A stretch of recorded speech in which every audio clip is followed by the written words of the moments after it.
Olá pessoal, sejam bem-vindos ao Caras Bem-Estar. Hoje a gente vai falar sobre uma nova tecnologia que surge para ajudar no tratamento de um tipo de cardiopatia em prematuros, a PCA, persistência do canal arterial. E para conversar com a gente sobre esse tratamento, a cardiologista Renata Matos. Doutora Renata, muito obrigada por você estar aqui, falar desse assunto tão importante, né? Acho que vai ser uma conversa muito boa, muito esclarecedora. Legal, eu que agradeço de estar aqui. Bom, vamos começar falando então o que é a PCA. Na introdução eu falei, né, sobre a persistência do canal arterial. Então eu queria entender o que é, de fato, essa cardiopatia. Sim, vamos lá. O que acontece? O canal arterial é uma estrutura, é um vaso, né, que tem que estar presente no neném enquanto ele está dentro da barriga da mãe. Por quê? Dentro da barriga da mãe, o neném não respira, né? As trocas todas, a nutrição, tudo é feito pela placenta. Então, ele não precisa dos pulmõezinhos dele lá dentro. Então, o fluxo que precisa ser comunicado entre a circulação que vai para o corpinho todo dele e a circulação que vai para os pulmões, ele precisa desse vasozinho aberto para fazer essa comunicação do sangue. Na hora que o neném nasce, esse vaso não é mais necessário. Então, o normal é que ele se feche espontaneamente, sozinho, até o 3º dia de vida, mais ou menos. E o que faz ele se fechar é justamente a mudança na dinâmica da circulação, né? Então, o neném estava lá, dentro do líquido, e aí ele passa a respirar e muda toda a dinâmica dele, e aí, normalmente, esse canal se fecha. Em algumas crianças, ele não se fecha, por isso que o nome é persistência do canal arterial, ele persiste aberto. E aí, o problema desse canal ficar aberto é que justamente ele comunica a circulação dos pulmões com a circulação que tem que ir para o resto do corpo. Entendi. E aí o que acontece? Os pulmões, eles têm a pressão que chega no pulmão é muito menorzinha. Então, toda vez que o coraçãozinho bate com esse canal aberto, vai um fluxo de sangue maior do que devia ir para os pulmões do neném. E aí é como se o pulmão do neném ficasse encharcado. Quando o neném é pequenininho, se a gente está falando de um prematuro, muito pequenininho, de baixo peso, esse fluxo a mais que chega no pulmão, ele impede o neném de respirar adequadamente. Então, ele precisa de um suporte respiratório, ele precisa, às vezes, de ficar entubado por mais tempo. E tem vários problemas em decorrência disso, né? Inclusive, seria esse próximo assunto, as complicações. Sim. Quando isso não é tratado de uma forma correta, de que forma que esse neném pode virar um adulto com complicações? Quais as complicações na vida? Quando a gente está falando, o PCA, ele pode ser diagnosticado no neném recém-nascido, né? Quando é um bebezinho muito pequeno, que esse canal tem muita repercussão, mas às vezes você só diagnostica mais tarde. Depois. Depende muito do tamanho dele, de quanto de repercussão ele causa, né? Quando você diagnostica na criança maior, às vezes você tem uma criança que tem infecções, toda hora está com alguma infecção respiratória, uma pneumonia, ou tem uma dificuldade para ganhar peso, para se desenvolver, porque justamente esse pulmão sempre encharcado, ele leva uma insuficiência cardíaca que fica ali no limite, né? Até você saber que o diagnóstico é esse. Agora, quando a gente está falando do bebê prematuro, as repercussões são muito maiores, as consequências são muito mais dramáticas, assim, porque é um bebezinho muito mais frágil.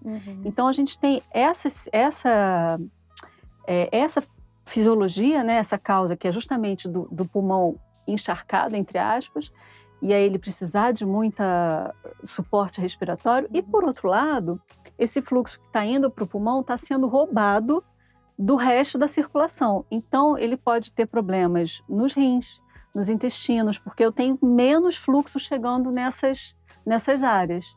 Então, às vezes, é um neném que você não consegue começar a alimentar ele, porque o fluxo do intestino está todo muito ruim. Caramba, então é bem grave mesmo quando não é tratado. É grave. A gente falando sobre essa cardiopatia, por que ela é tão comum nos prematuros? De fato é comum nos prematuros? De fato é comum nos prematuros, e quanto mais prematuro, mais comum é. Porque justamente o que faz o canal se fechar depois que o neném nasce é a maturidade do pulmão, é a maturidade da circulação. Quanto menos maduro o neném mais chance disso ficar aberto, né? E aí você tem toda aquela dinâmica da circulação. O que faz o canal fechar São várias substâncias, tem uma porção de coisa envolvida que no prematuro não está desenvolvida ainda. Então tem muita chance de que ele não se feche. Mas em adulto a gente também encontra. Encontra, exatamente. Ele não se fechou lá no recém-nascido, só que aí, se não é um prematurinho muito frágil, isso pode passar. E pode ser que você só diagnostique no adulto mesmo. Acabei de fazer um diagnóstico numa criança de 17 anos, um adolescente. Caramba. De 17 anos. Pode passar, pode passar. Bom, a gente vai falar sobre os tratamentos, porque tem um dispositivo novo, né? Uma tecnologia que vem aí para ajudar nesse tratamento dessa cardiopatia. Mas antes, entender como que funcionava esse tratamento antes desse dispositivo.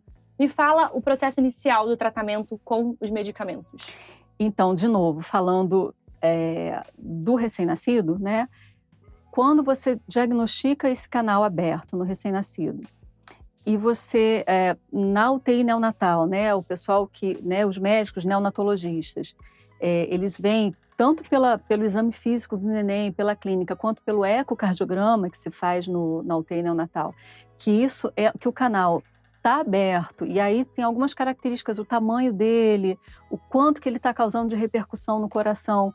Então, se indica que ele deveria que a gente tem que investir no fechamento, a primeira atitude é a gente tentar fechar com medicação. Tá. Porque tem algumas substâncias, como eu falei, que fazem que o canal feche. Então, a gente pode tentar fechar isso com medicações, que são medicações anti-inflamatórias, né? Em geral, são anti-inflamatórios que podem ser utilizados nesses bebês. Quando a gente fala sobre os medicamentos, eu vi que 40% dos casos não funcionam. Por que tem essa rejeição, digamos assim, a esse tratamento inicial? Tem muitos que simplesmente não respondem a esse fechamento, a esse tratamento. E é muito comum também porque são medicações, como eu falei, é uma classe de anti-inflamatórios. Tipo, a gente toma para uma dor, por exemplo, articular. A gente tem que lembrar que o bebê prematurinho é muito frágil, então qualquer substância pode ter muitos efeitos colaterais, muito mais do que na gente. Então, às vezes, o neném não tolera também essa medicação, porque são medicações que têm risco de fazer também insuficiência renal, sangramento em outros vasos. Então, tem isso, às vezes simplesmente ele não responde e às vezes o bebê não tolera. Então, você não pode investir. A gente pode investir em duas tentativas, 2 ciclos de tratamento. Às vezes, você não consegue investir no segundo ciclo de tratamento porque o neném já não tolerou o primeiro. Então, tem esses dois motivos. Essas questões. Depois do medicamento, não funcionou. Como que a gente prossegue com o tratamento? Isso antes desse dispositivo novo. Antes desse dispositivo, então, a sequência é essa, né? Então, eu vi que o neném precisa fechar o canal. Faço um tratamento medicamentoso. Não funcionou, posso fazer uma segunda vez. Não funcionou, ainda acho que o neném... Porque, às vezes, o tratamento medicamentoso, ele diminui o canal, então dá para você esperar um pouquinho. Mas se não der para esperar, se realmente tem que fechar, aí a única solução era a cirurgia. E a cirurgia, para esse tipo de defeito, né, de problema, ela era uma cirurgia que era feita assim com corte no ladinho aqui, né, do tórax. Isso de um recém-nascido. De um recém-nascido. Pra vocês terem uma noção. Um pinguinho, né? Você abre o tórax aqui entre uma costelinha e outra, e aí o cirurgião vai lá, acha esse canalzinho e amarra ele ou coloca um clipe metálico para fechar esse vaso. Caramba, ou seja, era bem mais invasivo. Invasivo, sim. E perigoso. Sim, assim, não é nas mãos de um cirurgião experiente, obviamente não, né? Mas é óbvio que cirurgia sempre tem seus riscos. Sempre tem esse cuidado a mais, assim, quando a gente fala de cirurgia. Agora sim, vamos chegar na parte boa, que é a parte que o dispositivo chega, essa tecnologia nova chega para auxiliar nesse tratamento e de uma forma ainda mais benéfica. Inclusive, gente, a gente estava conversando antes aqui, falando sobre esse tratamento, e a doutora Renata falou, eu tenho um na minha bolsa. Antes da gente mostrar o dispositivo certinho, você pode explicar pra gente o que é, de que forma que ele age, e aí sim a gente ilustra bonitinho. Claro. Então, vamos lá. O tratamento percutâneo por cateterismo do canal arterial, assim como de outras cardiopatias também, ele é feito colocando uma prótese, né? Um dispositivo mesmo, que normalmente é feito de uma liga de metal maleável e algum material que faça É como se você colocasse uma rolha nesse vaso. Então, a gente tem aqui, esse aqui, por exemplo, isso aqui foi desenvolvido, foi desenhado muitos anos atrás. Esse tipo de dispositivo aqui, a gente usa para fechar canal de crianças maiores, canais bem maiores, né? Isso aqui já está no mercado há muito tempo. Agora, a diferença aí evoluiu, né? Desse aqui, há alguns anos, a gente tem esse outro tipo de dispositivo que é bem menorzinho, mais delicadinho. A diferença agora é essa prótese aqui, que se chama Piccolo. Piccolo justamente pequenininho. Vamos ver, inclusive, se a câmera vai pegar, porque é de tão minúsculo ela é que bem menorzinha. Ela é bem menorzinha. Ela é bem menor e ela é muito maleávelzinha. Então, ela fica... Assim, não é esse cabo todo, não. Esse cabo serve só para a gente colocar ela lá, para a gente chegar com ela lá. O que fica é só o dispositivo. Só para a gente comparar os tamanhos, com o que a gente tinha para canais maiores, né? É esse aqui, é muito pequenininho. Esse é usado em bebês prematuros. Esse aqui é usado em bebês prematuros. E esse aqui, e tem 3 tamanhos dele, na verdade. Esse aqui ainda é um mais compridinho. Tem até uns menores do que esse. Mas é só pra gente... E assim, e é legal também a gente ver que é um material super maleável, super flexível, assim, né? Justamente para não machucar o vaso, né? Que é muito frágil mesmo. E de que forma que ele age no corpo do bebê e como que funciona o processo também para a implantação dele? A implantação dele é feita, então, ele vai preso nesse cabinho aqui, que é um cabinho fininho e longo, né, bem compridinho.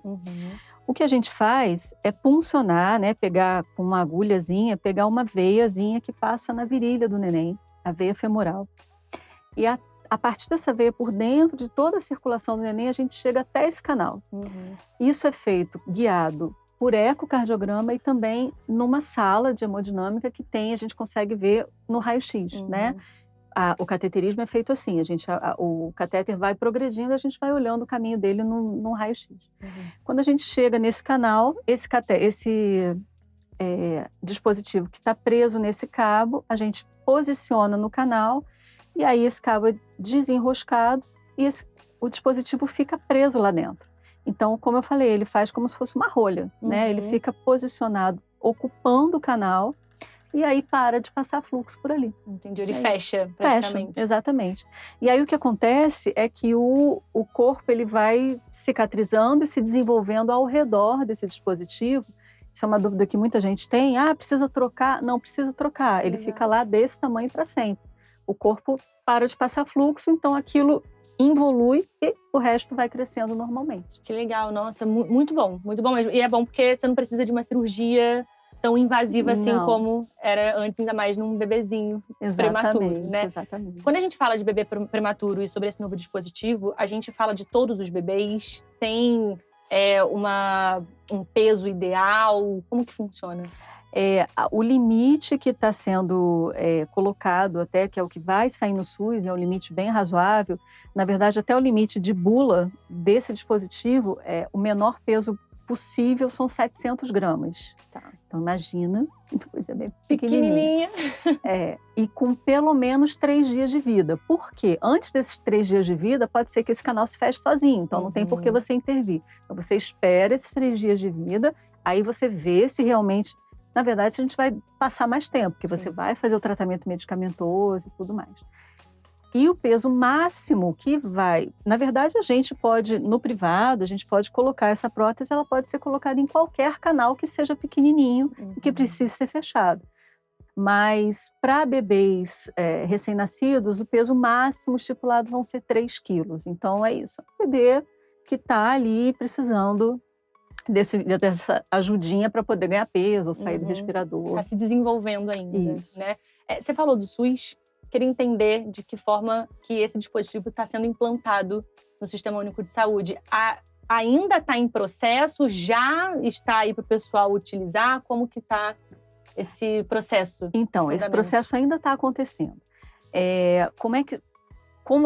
Toda implantação de alguma tecnologia nova no SUS acontece da mesma forma, tá? Então, tanto um dispositivo assim quanto um medicamento, às vezes, recentemente, aprovaram um medicamento caro para tratamento de doença rara, todas fazem o mesmo processo. Primeiro, existe uma solicitação para a Conitec, que é uma comissão que analisa novas tecnologias, e aí a Conitec recomenda ou não a incorporação pelo SUS. A gente está nessa fase. Foi no dia 4 de julho que a Conitec recomendou a incorporação pelo SUS.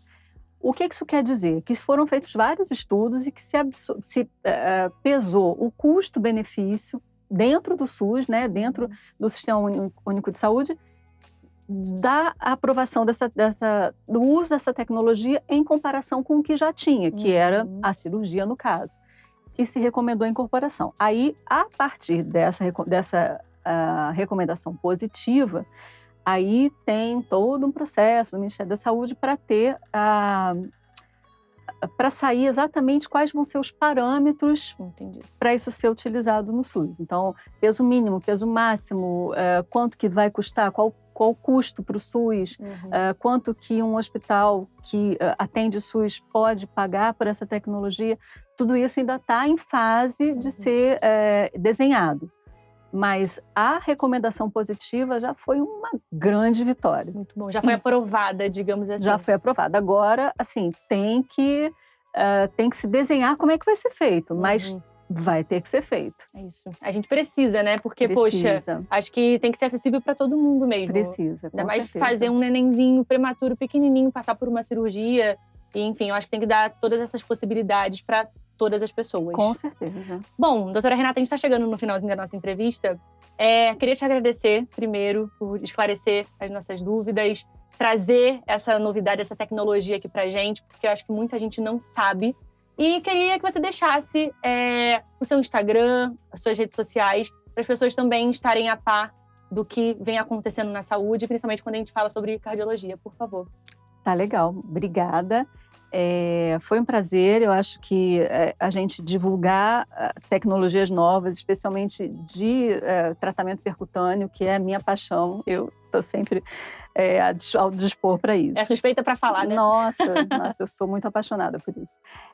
Meu Instagram é doutora Renata Matos, _ cateterismo, e é isso, acho que estou à disposição. Para tirar dúvidas, para falar sobre mais outros assuntos, porque quando a gente fala sobre medicina e cardiologia, tem muito assunto para a gente comentar, com toda certeza. Mais uma vez, muito obrigada. Nada. Parabéns pelo trabalho, por esse amor que a gente vê, essa paixão. E, gente, segue lá a doutora Renata, segue também @carasbrasil, @carastv. A gente vai estar trazendo aqui muita informação sobre saúde e bem-estar. Mais uma vez, obrigada, viu? Obrigada. Tchau, tchau.